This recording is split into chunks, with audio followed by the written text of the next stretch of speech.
નમસ્કાર ખેડૂત મિત્રો, મારી યુટ્યુબ ચેનલ ખેડૂત સાથીની અંદર આપ સર્વેનું હાર્દિક અને ભાવભર્યું સ્વાગત કરું છું. મિત્રો, આજના આ વિડીયોના માધ્યમ દ્વારા જે ખેડૂત મિત્રોએ ઉનાળુ વાવેતરની અંદર જ્યારે મગનું વાવેતર કરેલું હોય મિત્રો, એવા સમયે આ મગના પાકની અંદર મિત્રો આપણે એટલે કે મગના પૂરેપૂરા જીવનકાળ દરમિયાન આપણે મિત્રો મગની અંદર સારામાં સારું ઉત્પાદન મેળવવા માટે કયા સમયે કયા વોટર સોલ્યુબલ ગ્રેડનો ઉપયોગ કરશું કે જેના થકી આપણા મગના પાકની અંદર સારામાં સારું એટલે કે ઓછા ખર્ચે સારામાં સારું ઉત્પાદન આપણને મળી રહે મિત્રો.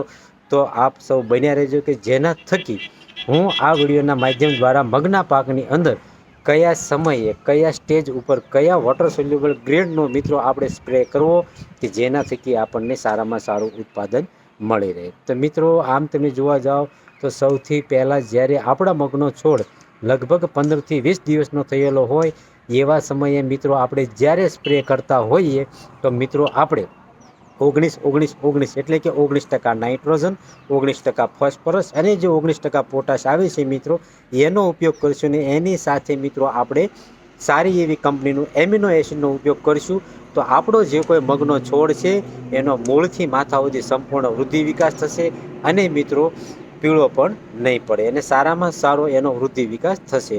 તો જ્યારે 19-19-19નો પ્રથમ છંટકાવ કરવામાં આવે તો મિત્રો આ છંટકાવ શા માટે કરવામાં આવે છે એના વિશે પણ તમને થોડુંક જણાવી દઉં. એટલે કે મિત્રો 19% જે નાઇટ્રોજન આવે છે એ આપણા છોડનું નવી ફૂટ આપે છે. 19% ફોસ્ફરસ આવે છે એ મિત્રો આપણા છોડને મૂળથી માથા સુધી મજબૂત રાખે છે અને જે એની સાથે પોટાશ આવે છે 19% એ આપણા છોડને રોગ પ્રતિકારક શક્તિ વધારતું હોય છે. તો મિત્રો આવી રીતે આપણે 15થી 20 દિવસની આજુબાજુ પ્રથમ સ્પ્રે 19-19-19 એની સાથે એમિનો એસિડ. હવે મિત્રો જ્યારે આપણો મગનો છોડ લગભગ 25થી 30 દિવસનો થયો હોય એવા સમયે મિત્રો આપણે બજારની અંદરથી સારામાં સારી કંપનીનું 12-61 એટલે કે 12% નાઇટ્રોજન અને 61% જે ફોસ્ફરસ આવે છે મિત્રો એનો ઉપયોગ કરવાનો છે. અને ખાસ કરીને એની સાથે મિત્રો બોરોન જે 20% આવે છે એનો ઉપયોગ કરવાનો ભૂલવાનું નથી મિત્રો. હવે મિત્રો 12-61 એટલે કે 12% નાઇટ્રોજન એનાથી પણ સારામાં સારો વૃદ્ધિ વિકાસ થશે, નવી ફૂટ આવતી જશે અને જે 61% પોટાશ છે એનો તમે સ્પ્રે કરશો તો મિત્રો આગળ જતાં સારામાં સારું ફ્લાવરિંગ બેસશે અને એની સાથે સાથે છોડ મજબૂત પણ બનશે.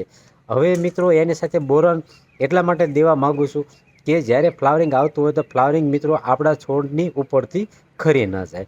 હવે એના પછીનો સ્ટેજ આમ જોવા જઈએ આપણે તો 45 દિવસની આજુબાજુ એટલે જ્યારે આપણે સ્પ્રે કરતા હોઈએ ત્યારે ખાસ મિત્રો આપણે એ સમય એવો હોય છે કે એક બાજુ ફ્લાવરિંગ આવતું હોય અને ફ્લાવરિંગમાંથી મગનો જે કોઈ દાણો હોય એ પણ મિત્રો બનતું હોય છે. ત્યારે મિત્રો આપણે ખાસ કરીને 0-52-34 એટલે કે 52% ફોસ્ફરસ અને 34% પોટાશ આવે છે મિત્રો એનો આપણે ઉપયોગ કરવાનો છે અને એની સાથે ખાસ કરીને બોરોન આપવાનું ભૂલવાનું નથી મિત્રો. એટલે કે ફ્લાવરિંગ કરે નહીં, 52% ફોસ્ફરસથી છોડ મજબૂત મૂળથી માથા સુધી રહેશે અને મિત્રો એની સાથે સાથે નવું ફ્લાવરિંગ પણ બેસાડતું જશે અને જે 34% પોટાશ છે એનાથી દાણો મિત્રો સારામાં સારો મજબૂત બનશે, વજનવાળો બનશે, ચળકાટવાળો બનશે અને મિત્રો ફૂલમાંથી દાણો બનવાની જે પ્રોસેસ છે એમાં મિત્રો વધારો થશે. તો એ વાતનું ધ્યાન રાખવાનું છે. અને એ સમયે મિત્રો જ્યારે આપણે પિયત આપતા હોઈએ ત્યારે ખાસ કરીને પિયતની અંદર એકવાર કેલ્શિયમ નાઇટ્રેટનો ઉપયોગ કરવાનો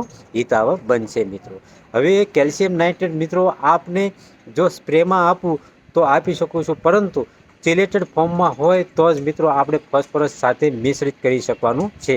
હવે મિત્રો એટલા માટે તમને પિયતની અંદર આપું છું કે જેથી કરીને ફોસ્ફરસની સાથે જો તમે એનું મિશ્રણ કરશો એટલે કે કેલ્શિયમ નાઇટ્રેટનું તો મિત્રો ડોઝ ફાટી જતો હોય છે. તો એ વાતનું પણ આપણે ધ્યાન રાખવાનું છે. એટલે ખાસ કરીને 0-52-34 એની સાથે 20% બોરોન અને એ સમયે જ્યારે પિયત કરતા હોઈએ ત્યારે આપણે કેલ્શિયમ નાઇટ્રેટનો ઉપયોગ પિયતની અંદર કરી ચૂકવાનો છે મિત્રો. હવે બીજી વાત એ છે કે જ્યારે આપણો મગનો છોડ લગભગ 55 દિવસની આજુબાજુનો થતો હોય ત્યારે મિત્રો આપણે જ્યારે સ્પ્રે કરતા હોઈએ ત્યારે ખાસ કરીને 0-0-50 જે આવે છે મિત્રો કિલોનું પેકેટ એનો મિત્રો આપણે સ્પ્રે કરવાનો છે. 0-0-50થી આપણો જે કોઈ મગનો દાણો છે એની અંદર 50% પોટાશ અને સલ્ફર હોવાથી સારામાં સારું આપણને ઉત્પાદન મળશે. એટલે કે દાણો વજનવાળો બનશે, ગરબવાળો બનશે અને મિત્રો છોડને રોગ પ્રતિકારક શક્તિ પણ મળતી હોય છે. તો મિત્રો ખાસ કરીને આ જ્યારે સ્પ્રે કરતા હોય ત્યારે 0050 એની સાથે મિક્સ માઇક્રોન્યુટ્રન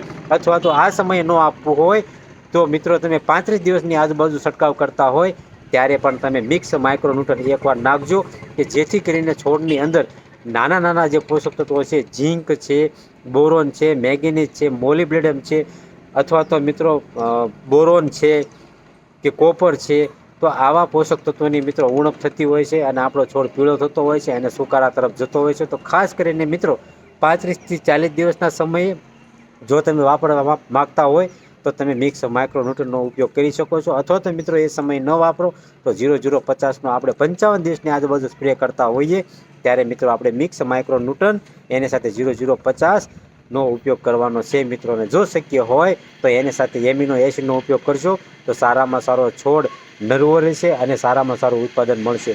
તો મિત્રો ખાસ કરીને મગના પાકની અંદર એટલે કે એના જીવનકાળ દરમિયાન તમે આવા જે વોટર સોલ્યુબલ ગ્રેડ છે એનો તમે ઉપયોગ કરશો તો સારામાં સારું પરિણામ પ્રાપ્ત થશે. અને બીજી વાત એ છે કે જો મિત્રો ઈયળનો અસર હોય તો આપણે મિત્રો બજારની અંદરથી સારામાં સારું ઇમામેક્ટિન બેન્ઝોએટ છે, ક્લોરાન્ટ્રેનિપોલ છે, તો અથવા તો સાયપરમેથ્રિન છે, આવા કોઈ પણ કન્ટેનનો તમે એને આની સાથે મિશ્રણ કરીને છંટકાવ કરી શકો છો. પરંતુ ખાસ એ વાતનું ધ્યાન રાખવાનું છે કે જ્યારે ફોસ્ફરસ યુક્ત ખાતર હોય તો એની સાથે ફૂગનાશક એડ કરીને મિત્રો આપણે છંટકાવ કરવાનો નથી.